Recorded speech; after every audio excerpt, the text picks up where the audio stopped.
ഇന്ത്യയുടെ ഡിഫൻസ് രംഗം അഥവാ പ്രതിരോധ രംഗം നാൾക്ക് നാൾ കഴിയുന്തോറും വലിയ രീതിയിൽ വികസിച്ചു കൊണ്ടിരിക്കുകയാണ്.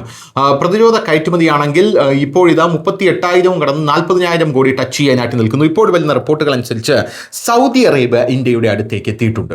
സൗദിക്ക് ഇന്ത്യയിൽ നിന്ന് ഒരു ആയുധം വേണം.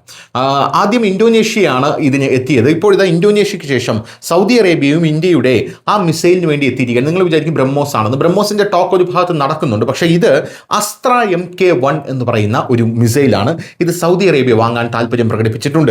ഈ മിസൈൽ അവരുടെ F-15SA യുദ്ധവിമാനങ്ങളിൽ ഉപയോഗിക്കാനാണ് അവർ വാങ്ങുന്നത് എന്നുള്ളതാണ് റിപ്പോർട്ട്.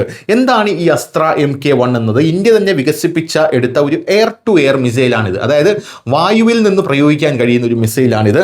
ഇതിൻ്റെ നിർമ്മാണത്തിൽ DRDOയും BDLും പ്രധാന പങ്ക് വഹിക്കുന്നു. ശത്രുവിൻ്റെ യുദ്ധവിമാനങ്ങളെയും ഡ്രോണുകളെയും ആകാശത്ത് വെച്ച് തന്നെ ആക്രമിക്കാനാണ് ഇത് ഉപയോഗിക്കുന്നത് എന്നുള്ളതാണ് പ്രധാനപ്പെട്ട കാര്യം. അമേരിക്ക നിർമ്മിച്ച അത്യാധുനിക വിമാനമായിട്ടുള്ള F-15SA എന്ന് പറയുന്ന വിമാനത്തിൽ ഉപയോഗിക്കാനാണ് ഇപ്പോൾ നമ്മുടെ കയ്യിൽ നിന്ന് മിസൈലുകൾ ഇപ്പോൾ സൗദി അറേബ്യ വാങ്ങുന്നത്. എന്തായാലും ഇന്ത്യക്ക് ഇതിൻ്റെ ഗുണം പ്രതിരോധ കയറ്റുമതി വർദ്ധിക്കും. ഇന്ത്യക്ക് കൂടുതൽ വിദേശ നാണ്യം ലഭിക്കും. ലോകത്ത് ഇന്ത്യൻ ആയുധങ്ങളുടെ വിശ്വാസ്യത ഉയരും. ഭാവിയിൽ മറ്റ് രാജ്യങ്ങളും ഇന്ത്യൻ മിസൈലുകൾ വാങ്ങാൻ സാധ്യത കൂടും. മേക്ക് ഇൻ ഇന്ത്യ പ്രതിരോധ മേഖലയ്ക്ക് വലിയ നേട്ടമാകും എന്നുള്ളതാണ്. സൗദി അറേബ്യയ്ക്ക് ഇതുകൊണ്ടുള്ള ഗുണം എന്താണെന്ന് ചോദിച്ചാൽ ചെലവ് കുറഞ്ഞ ആധുനിക ഒരു മിസൈലാണ് സൗദി അറേബ്യയ്ക്ക് ലഭിക്കാൻ പോകുന്നത്.